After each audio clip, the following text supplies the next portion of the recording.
नीयत से किसान के सशक्तिकरण में जुटे हैं। लेकिन कुछ लोगों ने महाराष्ट्र में किसानों के नाम सिर्फ और सिर्फ राजनीति की है। महाराष्ट्र के एक वरिष्ठ नेता केंद्र सरकार में कई वर्षों तक कृषि मंत्री रहे हैं। वैसे व्यक्तिगत रूप से तो मैं उनका सम्मान भी करता हूं, लेकिन उन्होंने किसान के लिए क्या किया?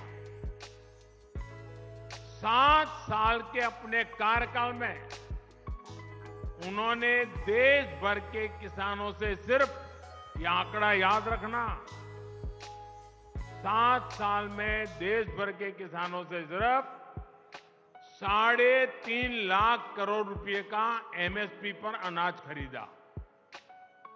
जबकि हमारी सरकार 7 वर्षों में एमएसपी के रूप में इतने ही समय में 13.5 लाख करोड़ रुपए किसानों को दे चुकी है।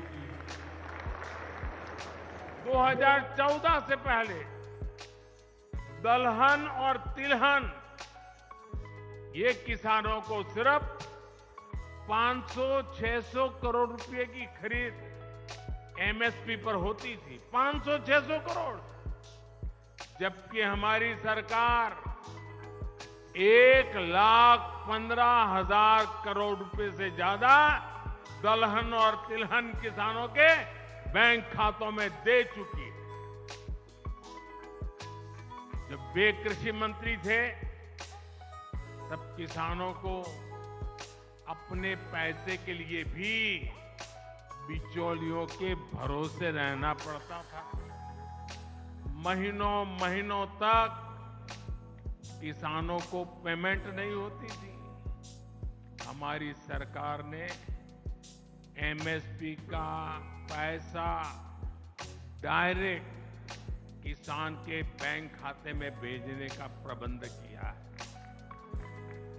साथियों, हाल में रबी फसलों के लिए एमएसपी की घोषणा की गई।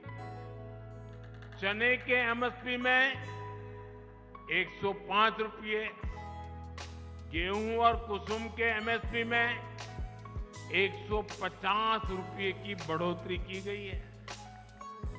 इससे महाराष्ट्र के हमारे शेतकारी साथियों को बहुत लाभ होगा। गन्ना किसानों के हितों का भी हम पूरा ध्यान रख रहे हैं। गन्ने का मूल्य 315 रुपये प्रति क्विंटल किया जा चुका है। बीते 9 साल में करीब 70,000 करोड़ रुपए का इथेनॉल खरीदा गया है। ये पैसा भी गन्ना किसानों तक पहुंचा है। गन्ना किसानों को समय पर भुगतान हो, इसके लिए चीनी मिलों, सहकारी समितियों के लिए हजारों करोड़ रुपए की मदद दी गई है। मेरे परिवारजनों, हमारी सरकार सहकारिता आंदोलन को सशक्त करने का काम भी कर रही है। देश भर में 2 लाख से अधिक सहकारी समितियां बनाई जा रही हैं। देश के किसानों को भंडारण की, कोल्ड स्टोरेज की अधिक सुविधाएं मिले, इसके लिए भी सहकारी समितियों को, पैक्स को मदद दी जा रही है। छोटे किसानों को एफपीओस यानी किसान उत्पादक संघों के माध्यम से संगठित किया जा रहा है।